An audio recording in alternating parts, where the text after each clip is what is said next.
La moderación tiene que organizarse. Los llamados girondinos, que solo les pusieron ese remoquete a posteriori, no fueron capaces ni siquiera de coordinar sus posiciones idealistas o a veces lunáticas, ni siquiera cuando vieron que su cuello estaba amenazado. Y claro, pagaron con la guillotina y Francia con el terror.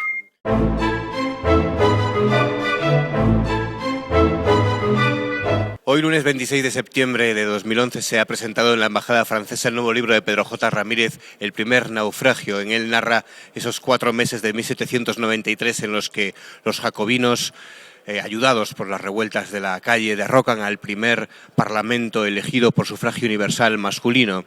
En la presentación de este libro, el autor ha estado acompañado del anfitrión, el embajador francés, del presidente de la Real Academia de la Historia, del presidente del Congreso y de la presidenta de la Comunidad de Madrid.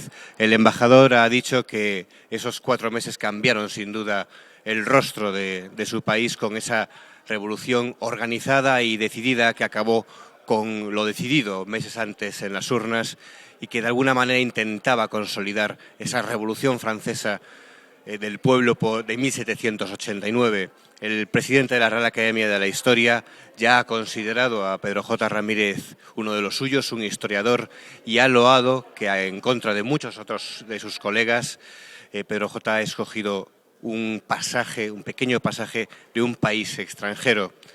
Además, ha resumido estas 1000 páginas en una frase determinante que narran los 4 meses más terribles de esa revolución que acabó con la libertad, la igualdad y la fraternidad.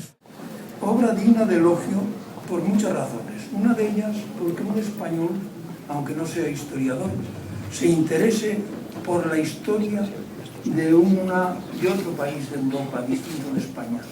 Los historiadores españoles tenemos el defecto de centrarnos solo en los estudios sobre España y acudir muy pocas veces a investigar las realidades extranjeras. Durante su discurso, la presidenta de la Comunidad de Madrid ha dicho sobre el primer naufragio que es un relato donde están todas las pasiones humanas y políticas y de cómo una minoría puede romper las calles, romper las urnas, lo decidido por los ciudadanos. Además, pone al descubierto, dice Aguirre, lo más siniestro de los movimientos sociales, del que para ella no es ajeno el denominado 15M. Y además reflexiona sobre que nunca el pueblo es el que dirige estos movimientos sociales callejeros, sino que son meras comparsas de expertos manipuladores, asegura la presidenta de la Comunidad de Madrid. Además, dice que el mismo movimiento que rodeó la Asamblea en 1793 es el que pudo rodear recientemente el Parlamento catalán cuando los diputados pretendieron tomar su escaño y fueron casi agredidos y duramente insultados por las personas allí congregadas.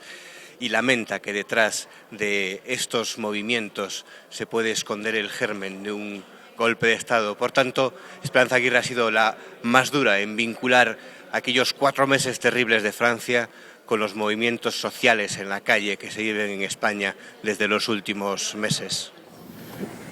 Pero este libro es mucho más que una reconstrucción histórica o un entretenimiento narrativo.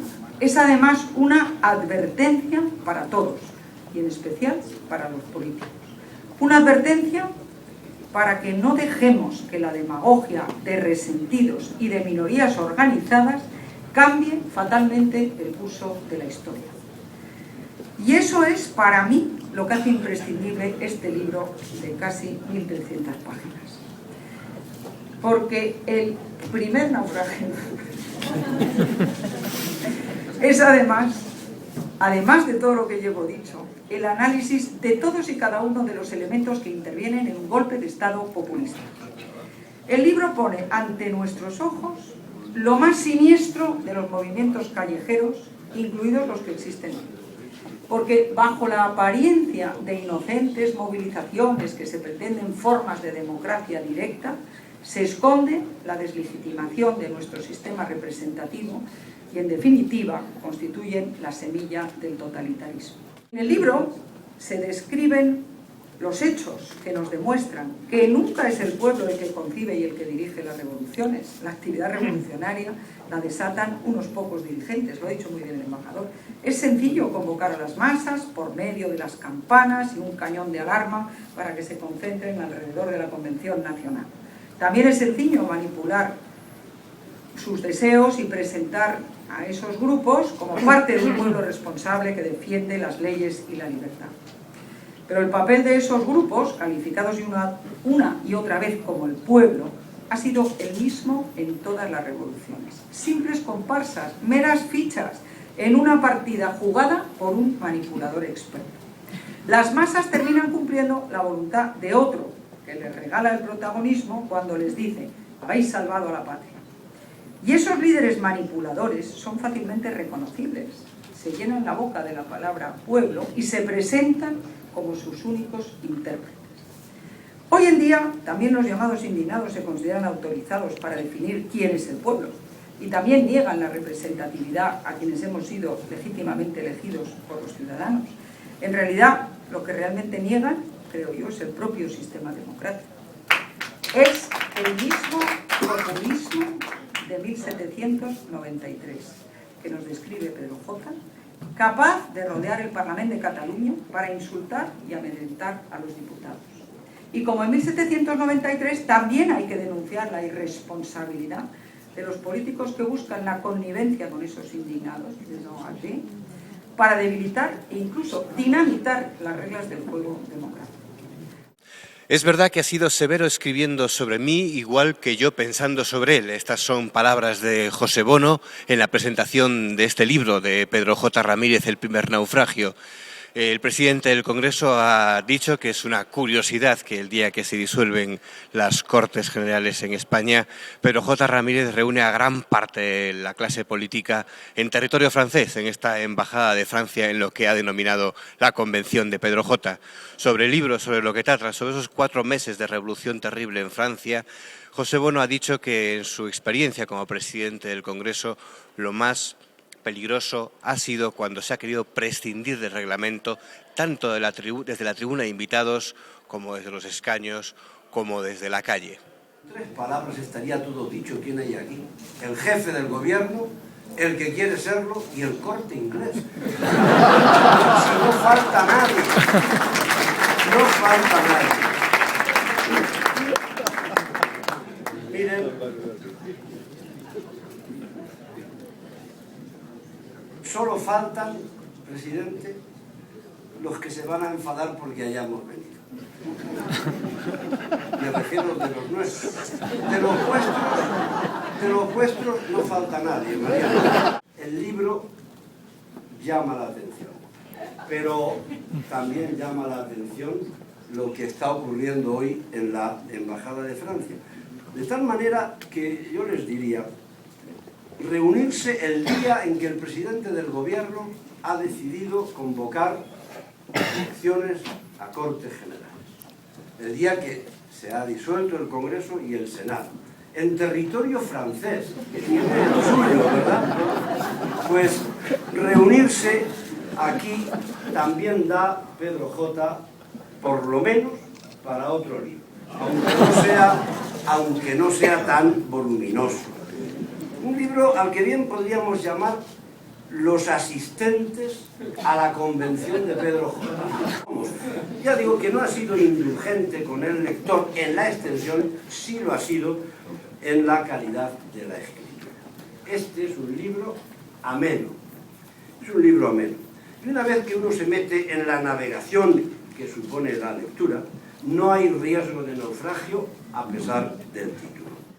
Los momentos más difíciles no han sido, en estos 4 años, el desorden, porque no lo ha habido, ni la falta de corrección de los diputados, porque somos lo más parecido a nuestro pueblo. No ha habido que llamar al orden en 4 años, más que una vez, y ya ni me acuerdo el nombre del diputado. Pero es cierto que el querer prescindir del reglamento, pensar que la costumbre en países como el nuestro, desde luego como en Francia, puede sustituir a las reglas, intentar que con la tribuna, cuando se les invita a tribunas, y si no desde abajo impedir que se exprese correctamente puede resultar beneficioso, no es sino caminar por el camino que denuncias en el libro de aquella revolución que acabó de tal modo. Cada uno tendrá su razón y será distinta. ¿Por qué tiene Pedro J. este poder de convocatoria? ¿Será por su prosa? ¿Será por el afecto que le tenemos, que nace del roce, y algunos hemos rozado mucho, ¿verdad? ¿Será también porque tiene un periódico? Será probablemente, Pedro, y lo sabe bien, porque esto no desmerece el libro del que yo voy a hablar, por ser bien tratado. El poder no está simplemente en el Congreso de los Diputados, o en el Senado, o en el Gobierno. ¿Cuánto poder no tiene Pedro J? Aquí está el poder de Pedro J. Y esto también hemos de negarlo. Hemos de ser, como dice Pedro J., tan hipócritas de no darnos cuenta que a veces regalamos el poder por una foto o por un titular.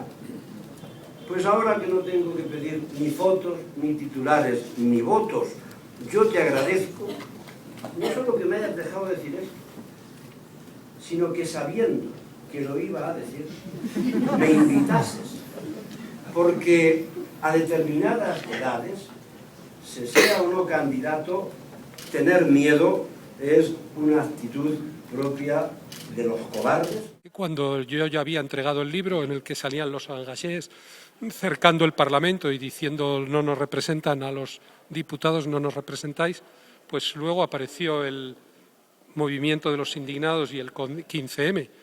Esto demuestra una vez más que la historia es un espejo del presente.